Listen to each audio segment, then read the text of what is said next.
নমস্কার, কেমন আছেন সবাই? প্রিয়াঙ্কা লাইফস্টাইলের নতুন আরেকটি ব্লগে আমি প্রিয়াঙ্কা আপনাদের সবাইকে স্বাগত জানাই। আজকের এখন এই সকাল 6টার মতো বাজে আর এখন থেকে ব্লগটা স্টার্ট করছি। তবে পুরো ব্লগটা প্লিজ স্কিপ না করে দেখবেন, আশা করছি খুবই ভালো লাগবে।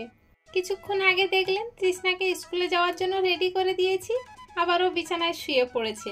আসলে ছোট মানুষ তো, যতই জোর করে ঘুম থেকে তুলে দিই আরও একটু ঘুমানোর চেষ্টা করে। ওই আবার নিজে নিজে স্কুলে যাওয়ার জন্য বের হয়ে পড়েছে। ওর বাবা ওকে স্কুলে নিয়ে যাবে, কিন্তু চোখে ড্রপ দিয়েছে বলে উনি একটু শুয়ে রয়েছে। আর আমি তো ওদিকে অর্জুন গাছের ছাল ভিজানো জল গ্লাসে করে ঢেলে রেখে এসেছি, ওটা তৃষ্ণার বাবা খাবে। আর এখন তৃষ্ণার টিফিনটা গুছিয়ে দিচ্ছি। ও স্কুলের টিফিন খেতে চায় না, বাড়িতে ভাত ধরে নিয়ে চলে আসে, আপনারা তো সবাই জানেন। অন্যান্য দিন টিফিনে খাওয়ার জন্য কেক বিস্কুট নিয়ে যায়, কিন্তু আজকে আর নিয়ে গেল না। বলল যে ঘরে যে বিস্কুট আছে, মেরি বিস্কুট দুটো ছিল সেই দুটোই নিল, আর দুটো চকলেট বিস্কুট নিল। এই 4 পিস বিস্কুট নিয়ে কৌটোর মধ্যে নিয়ে হাঁটা দিল। আর এখন আমি ওদেরকে আগিয়ে দিয়ে চলে এসেছি, আর যে মেথিটা ভিজানো ছিল ওইটা এখন খেয়ে নিচ্ছি। এখন বর্ষাকালে প্রচুর পরিমাণে চুল ঝরছে, তাই একটু মেথি ভিজানো খেয়ে দেখছি যে চুল ঝরাটা একটু কমে কিনা। শুনেছি যে মেথি নাকি চুলের জন্য খুবই উপকারী জিনিস, চুলের গোড়াকে শক্ত রাখতে সাহায্য করে। তাই প্রায় দিন আমি 2-4টে করে মেথি ভিজানো খেয়ে একটু জল খেয়ে নিই। প্রতিদিনের মতো মেথি খেয়ে এখন কিছু জামা কাপড় নিয়ে বাইরে শুকাতে দিতে চলে এসেছি।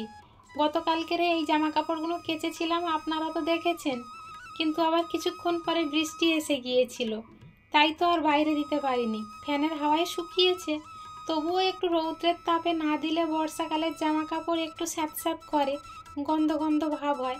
তাই ভাবলাম বাইরের আকাশটা একটু ফাঁকা ফাঁকা আছে যখন, একটু বাইরেই দিয়ে দিই, পরে না হয় বৃষ্টি এলে বা মেঘ করলে তুলে নেব। আর অনেকটা সকাল তো, ওই জন্য রৌদ্রটা অতটা দেখা যাচ্ছে না। গতকাল রাত্রের 2-1টা এঁটো থালা বাসন ছিল, সেগুলো মেজে ঘষে গুছিয়ে রেখে এখন চলে এসেছি ঘর মুছতে। তবে বিছানা তোলা, ঘর ঝাঁট দেওয়া এগুলো কমপ্লিট হয়ে গিয়েছে। আমার মতো যেসব গৃহবধূরা বাড়ির কাজকর্ম করে তাদের কিন্তু একই রুটিন প্রতিদিন থেকে যায়, তাই না? এই ঘর ঝাঁট দেওয়া, এই বিছানা তোলা, আবার এই ঘর মোছা, প্রতিদিনই আমরা একই কাজ করতে থাকি, কোনোটা আগে আর কোনোটা পরে, তাই তো? আপনাদের সাথে বক বক করতে করতে এদিকে আমার ঘরটা মোছাও কমপ্লিট। এবারে চলুন বালতির এই জলটা ফেলে দিয়ে ভালো করে একটু হাত পা ধুয়ে তাই এখন চলে এসেছি রান্নাঘরে। এখন ভাত বসিয়ে দিয়েছি ওদিকে, আর এদিকে এগুলো আমরা কেওড়া ফল বলি, আপনারা চেনেন কি জানি না, তবে যারা চেনেন না তারা ভালো করে দেখে নিন। এগুলো কুলের মতো দেখতে হয়, কিন্তু একটু বড় সাইজের হয়। কুলের মতো অতটা আবার টক হয় না, হালকা টক হয়।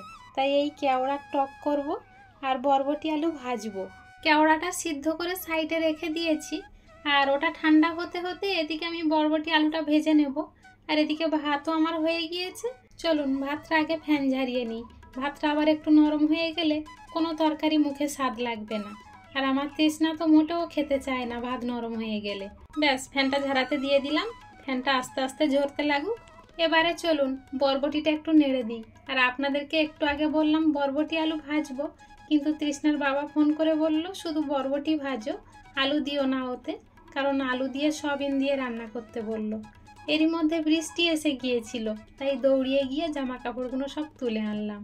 আর একটু আগে যে কেওড়াটা সাইডে সিদ্ধ করে রেখে দিয়েছিলাম, সেটা একটু ঠান্ডা হয়ে যেতেই ভালো করে মিজে খোসা আর আটিটা ফেলে দিয়েছি। আর এখন ওই জলটা ভালো করে ছেঁকে তেলের উপরে দিয়ে দিলাম। তবে হ্যাঁ, তেলের উপরে একটু সর্ষে আর শুকনো লঙ্কা ফোড়ন দিয়েছিলাম। আর এখন কত সুন্দর ফুটে গিয়েছে দেখুন। কেওড়ার টকটা নামিয়ে রেখে সয়াবিনের তরকারিটা কেটে নিয়েছি। তবে সয়াবিন বাড়িতে খুব অল্প ছিল, তাই তরকারিটা একটু অল্পই হয়েছে। এই অল্প অল্প করে খেয়ে নেব আমরা। আর এখন তো তরকারিটা ঢেলে নিলাম, তবে তরকারিটা দেখতে ভারী সুন্দর হয়েছে আজকের। তরকারিটা দেখেই তো মনে হচ্ছে খেতেও ভারী সুন্দর হবে। চলুন, এদিকের কাজকর্ম সব গুছানো হয়ে গিয়েছে। আর এখন স্নান করে চলে এসেছি, একটু মাথাটা আঁচড়িয়ে চুলটা বেঁধে তাই একটু সিঁদুরও করে নিয়েছিলাম। আর এখন বড় ঘরে চলে এসেছি ট্রলিগুলো গুছিয়ে রাখবো বলে। কয়েকদিন হলো এগুলো সার্ফের জল করে ভালো করে মুছে নিয়েছিলাম, আর এখন এগুলো প্লাস্টিকের মধ্যে ভরে রেখে দিচ্ছি। চলুন তাহলে ট্রলিগুলো গুছিয়ে রাখতে রাখতে আজকের ব্লগটা এখানেই শেষ করছি।